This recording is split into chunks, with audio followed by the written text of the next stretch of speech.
Innal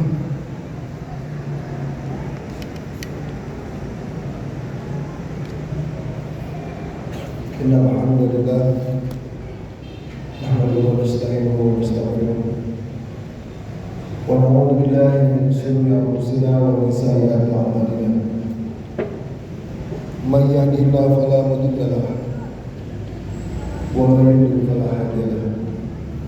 Asyhadu an la ilaha illallah wahdahu la syarika lahu wa asyhadu anna Muhammadan abduhu wa rasuluh alladzi la nabiyya wa la rasula ba'dahu. Segala puji dan syukur adalah kita panjatkan kehadirat Allah Subhanahu wa taala atas nikmatnya yang tak terhingga. Di malam hari ini kita bisa hadir di masjid menunaikan ibadah-ibadah kita. Mudah-mudahan sholat isyanya, tarawihnya, majelis ilmunya mudah-mudahan telah diterima oleh Allah Subhanahu wa taala.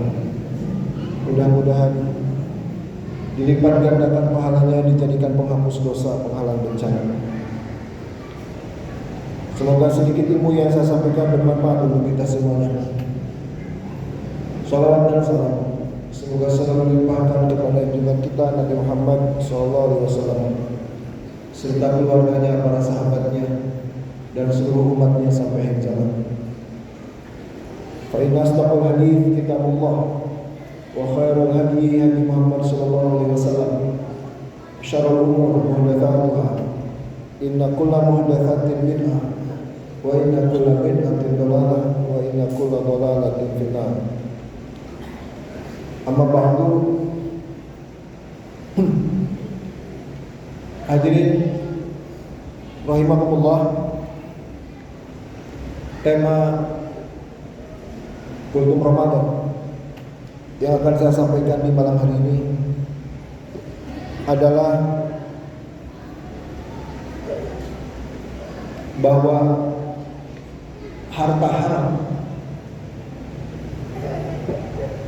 adalah maksiat yang bisa menghalangi seluruh berkah amalan. Maka introspeksi yang paling wajib kita lakukan menjelang masuk bulan Ramadan atau di awal Ramadan adalah bersihkah harta kita. Sudah halalkah cara kita mencari nafkah? Karena jangan harap mendapat satupun keberkahan Ramadan orang-orang yang masih bergelimang harta haram. Mari saya jelaskan.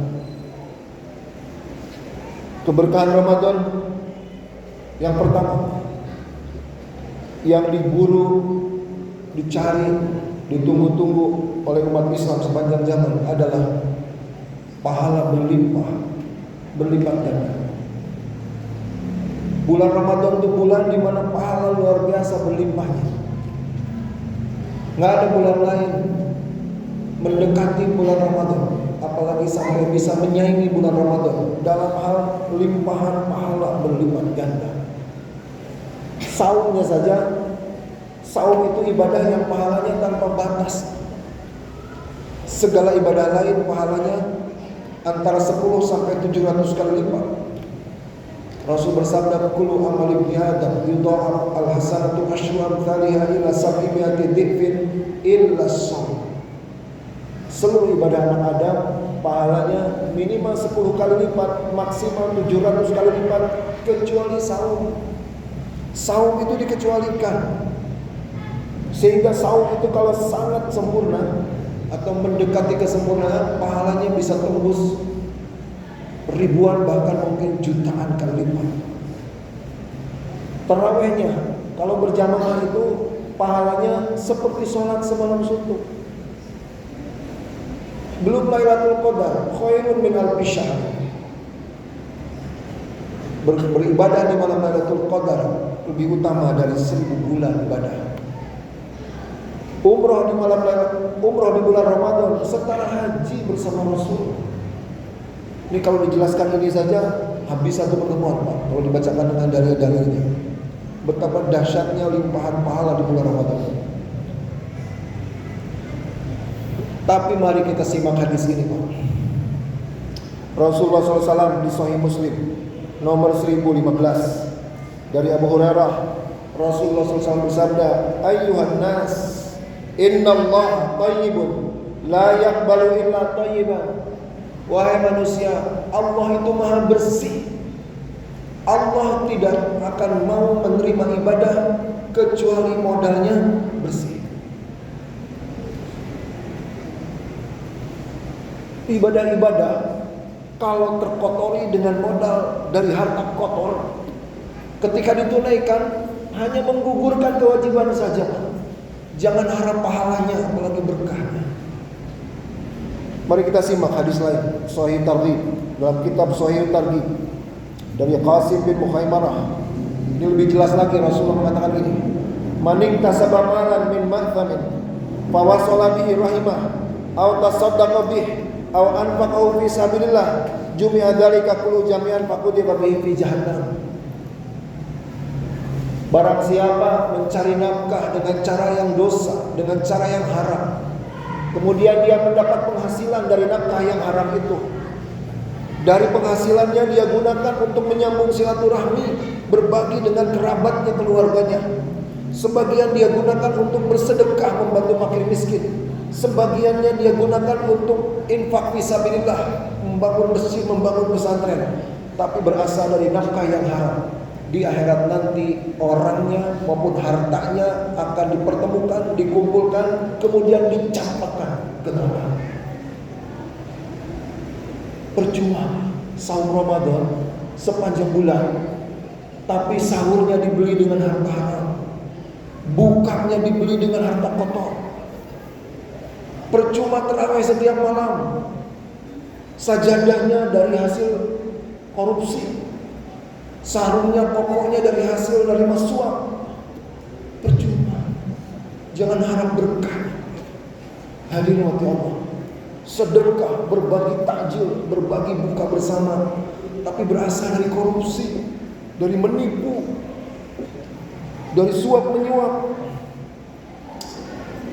Hadirin Allah, tidak ada gunanya. Maka bersihkan harta kita. Yang kedua, keberkahan Ramadan yang juga sia-sia akan gagal diraih oleh orang-orang yang masih belum bertobat dari harta haram. Kedua, keberkahan Ramadan, pertama pahala berlimpah, kedua ampunan berlimpah. Bulan Ramadan itu bulan magfirah, bulan ampunan. Saatnya Allah mengampuni, memaafkan, menghapuskan dosa-dosa kaum muslimin. Sampai Rasulullah bersabda di hadis riwayat Imam Tirmidzi 3545, kata Rasulullah, "Ragima anfu rajul dakhala alaihi Ramadan summa salah qabla yunfarlah." Sungguh aneh, sungguh sial, sungguh malang apabila ada orang yang masuk ke bulan Ramadan, menjalani segala ibadah bulan Ramadan, tapi ketika Ramadan berlalu, dosanya masih segitu-gitu aja. Dosanya belum habis diampuni. Dosanya tidak dihapuskan. Aneh. Dari hadis ini jelas informasinya bahwa sebanyak apapun dosa seorang muslim, satu Ramadan saja selesai, Pak, hapus. Tetapi dari sabda ini juga ya, Rasul menginformasikan akan ada orang-orang yang masuk bulan Ramadan, menjalani segala ibadah bulan Ramadan, tapi ketika Idul Fitri datang, catatan dosanya di malaikat atid masih utuh, Pak. Tidak ada yang dihapuskan. Kenapa? Harta haram. Lihat hadis ini. Hadis Sahih Muslim 1886. Rasulullah SAW bersabda, "Yughfaru lisyahid kullu dzunub illa dain." Orang mati syahid itu diampuni seluruh dosanya. Yang membuat dia celaka hanya satu, yaitu apa? Utang. Dia punya utang yang sengaja tidak dibayar, atau dia punya utang yang padahal dia mampu, bayarnya ditunda-tunda, keburu mati. Padahal ini urusan utang. Utang itu sebuah muamalah yang boleh, tapi ketika sengaja tidak dibayar atau lalai membayar padahal mampu, Jangankan dengan saum, dengan terawih, tadarus, itikaf, berbagi takjil, bahkan orang yang mati syahid saja gagal masuk surga. Hadirin mati Allah. Itulah maka orang-orang yang hartanya haram karena berasal dari merampas, mencuri, menipu, korupsi dan lain-lain, tidak akan terhapus dosanya dan jadi bersih hartanya berkat segala saumnya, terawihnya, tadarusnya, itikafnya sepanjang Ramadan. Sebelum dia bersihkan hartanya, sebelum dia bertobat dari harta haram itu. Dan tobatnya ribet, Pak. Seperti ini tuh tobatnya ribet. Merampas, mencuri, korupsi. Bertobatnya apakah cukup dengan menangis-nangis minta maaf kepada Allah? Sampai nangis darah, Pak. Malam Lailatul Qadar dekat Hajar Aswad, silakan minta maaf kepada Allah. Tapi uang yang dirampas, dicuri, dikorupsi tidak dikembalikan, mustahil. Amin. Harus dikembalikan harta yang dirampas dari orang lain itu, baru dimaafkan oleh Allah. Bagaimana kalau dari hasil menipu pembeli, rentenir, yang kita nggak tahu kepada siapa itu menipu tuh. Saking banyaknya yang kita tipu ketika dagang, nggak jelas alamatnya, nggak tahu orangnya. Kalau seperti ini gimana caranya? Berhenti menipunya, kemudian keluarkan zakat, sedekah, infak sebanyak-banyaknya sebagai pembersih dari harta itu. Kalau bisa diperkirakan, kira-kira dapat kekayaan berapa dari hasil menipu sekian banyak orang itu? Dari hasil malakin orang banyak itu, kira-kira uang berapa yang masuk ke rekening kita? Keluarkan, sedekahkan. Tanpa seperti itu percuma, tidak akan bisa dihapus oleh Allah. Hadirin mati Allah.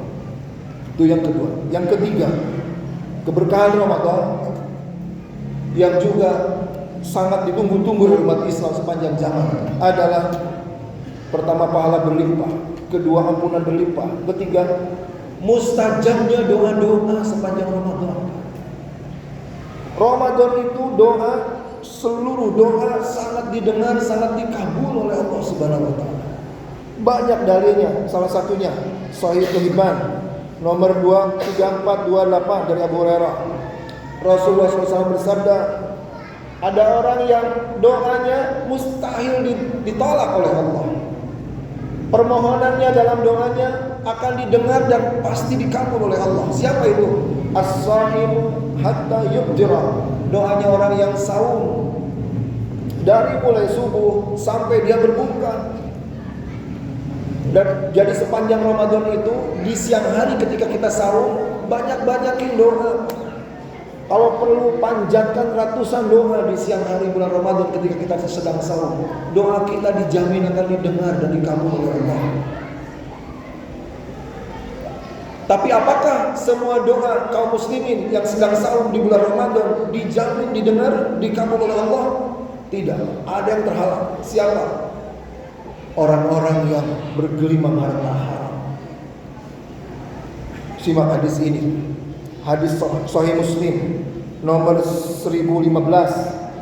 Rasulullah SAW, Abu Hurairah menceritakan, Dzakara rajul yutilu safar, ash'asha adbara, yamudu yadayhi ila sama, ya Rabb, ya Rabb, wa mat'amu haram, wa malbasu haram, fa anna yustajabu lidzalik. Saya terjemahkan di hadis. Kata Abu Hurairah, Rasulullah bercerita, ada seseorang di masa lalu sedang bepergian jauh. Di perjalanan dia terkena penderitaan. Kemudian dia mengangkat tangan. Dia berdoa kepada Allah, ya Allah tolong saya, ya Allah tolong saya, ya Allah tolong saya. Orang ini seharusnya doanya super mustajab. Orang ini seharusnya doanya sangat makbul. Kenapa? Ada 4 faktor pendorong dikabulnya doa sekaligus pada orang ini. Apa itu? Orang ini yutilus safar. Orang ini sedang bepergian jauh. Orang yang sedang musafir, apalagi jaraknya jauh, doanya sangat mustajab. Yang kedua, orang ini terkena penderitaan sampai compang-camping, sampai lusuh kusut badannya. Kelaparan mungkin dia di perjalanan. Orang yang sedang ditimpa penderitaan, doanya sangat mustajab. Salah satu pendorong makbulnya doa adalah penderitaan. Yang ketiga, faktor pendorong dikabulnya doa orang ini adalah dia berdoa sambil mengangkat tangan. Ya Allah tolong saya, ya Allah tolong saya. Salah satu faktor pendorong doa adalah mengangkat tangan. Yang keempat, orang ini doanya diulang-ulang 3 kali minimal. Orang ini bilang, ya Allah tolong saya, ya Allah tolong saya, ya Allah tolong saya. 4 faktor pendorong dikabulnya doa. Sedang bepergian jauh, sedang dalam penderitaan, mengangkat tangan, doanya diulang. Seharusnya orang ini sangat makbul doanya, kata Rasulullah. Tetapi sayang, kata Rasulullah, di perutnya ada makanan berasal dari harta haram, pakaiannya dibeli dari harta haram, mustahil dikabulkan. Bayangin Pak, 4 faktor pendorong dikabulnya doa rontok oleh satu maksiat, yaitu apa? Harta haram nempel di tubuh kita. Maka silakan berbusa-busa berdoa, ratusan doa sepanjang Ramadan. Tapi kalau tidak bertobat dari harta haram, tidak bersih-bersih harta kita, boro-boro dikabul, didengar aja enggak oleh Allah. Yang ketiga. Yang keempat, hadirin rahmati Allah, keberkahan Ramadan yang keempat adalah dirantainya, dibelenggunya, dipenjaranya seluruh setan. Kita sudah sering dengar ini dari para ulama sejak dulu. Di hadis At-Tirmidzi 682 Rasul bersabda, "Idza kana awwalul lailatin min Ramadan, suffidatis syayatin wa maradatuhum." Sejak malam pertama bulan Ramadan, seluruh setan dirantai, dibelenggu, dipenjara. Ini keberkahan keempat. Apa sisi keberkahannya? Dirantainya setan ini bagi kita. Apa sisi keberkahannya? Dengan dirantainya, dipenjaranya seluruh setan, maka keberkahannya adalah umat Islam sepanjang Ramadan ibadahnya akan meningkat, maksiatnya akan menurun. Karena tidak ada yang bisik-bisik, bujuk-bujuk, merayu berbuat dosa. Tetapi hadirin yang dirahmati Allah, dirantainya, dibelenggunya, dipenjaranya seluruh setan, sia-sia juga. Nggak ada gunanya, nggak ada manfaatnya. Untuk siapa? Untuk orang-orang yang hartanya haram dan belum bertobat. Kenapa? Kita simak riwayat ini di kitab Al-Ihya juz 2 halaman 91 dari sahabat Rasul Sa'al bin Sa'ad radhiyallahu anhu. Man akala al-halal ata'at zawarihu wa man akala al-haram asat zawarihu. Barang siapa selalu makanannya halal, maka anggota tubuhnya dengan sendirinya akan semangat beribadah, ringan beramal soleh, berat bermaksiat. Wa man akala al-haram asat zawarihu. Barang siapa yang sering mengkonsumsi makanan haram, karena nafkahnya haram, hartanya kotor, dibeli makanan, dipakai buka, dipakai sahur. Barang siapa makanannya haram, dengan sendirinya seluruh anggota tubuhnya akan cenderung untuk maksiat kepada Allah. Akan ringan berbuat dosa, akan semangat berbuat buruk. Maka saya sering ditanya oleh jemaah di bulan Ramadan, Ustaz, betul nggak bahwa sepanjang Ramadan seluruh setan dirantai, dipenjara, dibelenggu? Sahih nggak hadisnya? Saya jawab, bukan cuma sahih, banyak riwayat hadisnya, tidak ada yang mendoibkan. Tapi kemudian jamaah nanya, tapi setan dirantai, dipenjara, dibelenggu semua, kenapa banyak umat Islam yang masih berbuat dosa di bulan Ramadan? Jawaban dari saya adalah karena dosa-dosa yang kaum muslimin yang terjadi di bulan Ramadan bukan karena bisikan setan, bukan karena godaan bujukan setan. Setan dari penjara semua. Tapi berasal dari apa? Berasal dari energi negatif yang masuk ke dalam mulut, masuk ke perut, mengalir ke aliran darah, berasal dari harta haram. Itulah bahayanya makanan haram, makanan yang dibeli dari harta haram. Makanan haram itu bukan cuma babi, bukan cuma bangkai. Makanan haram itu adalah makanan yang zatnya halal, daging sapi, daging kambing, ayam, tapi dibeli dengan harta yang haram. Akan masuk ke dalam tubuh, jadi energi yang bawaannya pengen maksiat. bawaannya pengen berbuat dosa saja. Maka dirantainya setan sepanjang Ramadan untuk orang-orang yang hartanya haram, makanannya haram, percuma, sia-sia, gak ada manfaatnya. Tetap aja sepanjang Ramadan bawaannya pengen maksiat. Terakhir, keberkahan Ramadan yang kelima, yang juga sia-sia bagi orang-orang yang masih belum bertobat dari nafkah yang haram. Yang kelima adalah ini yang paling dahsyat. Karunia Ramadan, berkah Ramadan yang kelima adalah jaminan masuk surga dan pembebasan dari takdir masuk neraka. Orang-orang yang saum Ramadan itu bukan cuma dijamin surga, dirindukan oleh surga. Sering kita dengar dalilnya bahwa sepanjang bulan Ramadan futihat abwabul jannah, seluruh pintu surga terbuka. Saking rindunya surga kepada orang-orang yang sedang saum Ramadan, seluruh pintu surga terbuka sekarang ini di bulan Ramadan. Kemudian Rasul bersabda di hadis riwayat Imam Al-Bazzar 3142, Inna lillah fi kulli yawmin wa lailatin utaqa'u minan nar fi syahr Ramadan. Sepanjang bulan Ramadan, di setiap siang hari, di setiap malam harinya, ada sangat banyak umat Islam Allah bebaskan dari takdir masuk neraka. Jadi kita ini kan terlahir dengan takdir masing-masing. Sudah ada takdirnya sebagai penghuni neraka atau penghuni surga. Tapi di bulan Ramadan, seandainya seorang muslim dalam catatan takdir sebagai penghuni neraka dicabut, dihapus oleh Allah takdirnya, diganti di catatan takdir sebagai penghuni surga. Itu di bulan Ramadan. Tapi kembali lagi Pak, jaminan masuk surga dan pembebasan dari takdir masuk neraka apa berlaku untuk seluruh kaum muslimin? Mari kita simak hadis terakhir ini. Rasul bersabda di hadis Muslim 137, "Manik taqa haqqa mri'in muslimin biyadihi, faqad aljaballahu lahu nar wa harrama alaihi jannah." Barang siapa merampas, mengambil secara zalim hak seorang muslim, merampas harta atau hak seorang muslim, wa in kana qadiyan min arakin, meskipun yang dirampas itu cuma sebatang sikat gigi, ke bawah mati Pak, nggak ditobati, maka wajib dia masuk surga, haram dia masuk neraka. Hadis riwayat Imam Muslim. Sebatang sikat gigi Pak, apalagi sampai jutaan, miliaran, triliunan. Aujaballahu lahu nar wa harrama alaihi jannah. Diwajibkan dia masuk neraka dan haram dia masuk surga. Di satu sisi, orang yang saum Ramadan dijamin masuk surga, dibebaskan dari takdir masuk neraka. Tapi ketika dia merampas hak seorang muslim, wajib dia masuk neraka, haram dia masuk surga. Tabrakan itu Pak.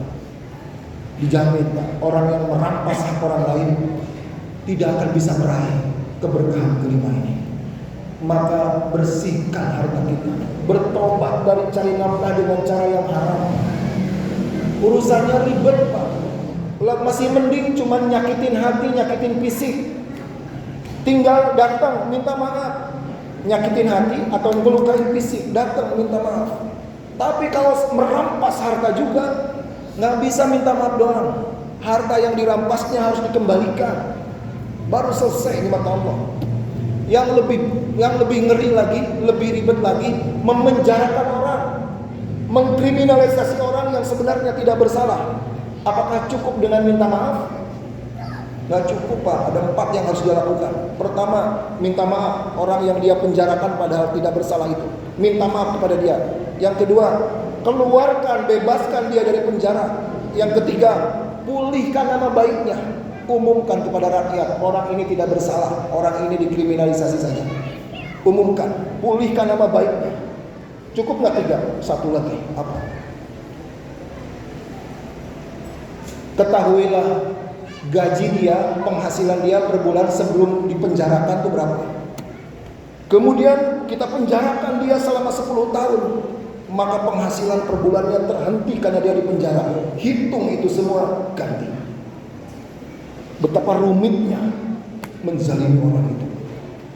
Itulah 5 keberkahan. Pahala berlimpah, ampunan berlimpah, doa-doa sangat mustajab, setan dirantai semua, Jaminan masuk surga, pembebasan dari takdir masuk neraka, sia-sia semuanya, akan gagal diraih, terhalang untuk orang-orang yang belum bertobat dari harta haram. Mudah-mudahan bermanfaat apa yang saya sampaikan untuk bahan kita introspeksi dan segera mawas diri, introspeksi diri. Apakah nafkah kita sudah halal apa belum? Terima kasih atas perhatiannya. Mohon maaf atas kata-kata yang kurang berkenan. Jemaah-jemaah di pengajian tarawih kemarin-kemarin bilang ceramah saya ini pedas sekali. Memang sekali-kali umat itu harus dikasih yang pedas-pedas, Pak. Jangan ceramahnya yang lucu-lucu saja. Yang pedas-pedas seperti ini juga harus disampaikan demi menyelamatkan umat. Terima kasih atas perhatiannya. Mohon maaf atas kata-kata yang kurang berkenan. Allahumma sallimna li Ramadan. Salam Ramadan lana wa tasallamu minna mutaqabbalan. Saya doakan semua yang hadir di sini hartanya bersih semuanya. Mudah-mudahan kalau belum bersih segera dikasih hidayah untuk bersih-bersih diri, bersih-bersih harta. Semoga seluruh berkah Ramadan di tahun ini bisa kita raih semuanya. Rabbana atina fid dunya hasanah wa fil akhirati hasanah wa qina adzabannar.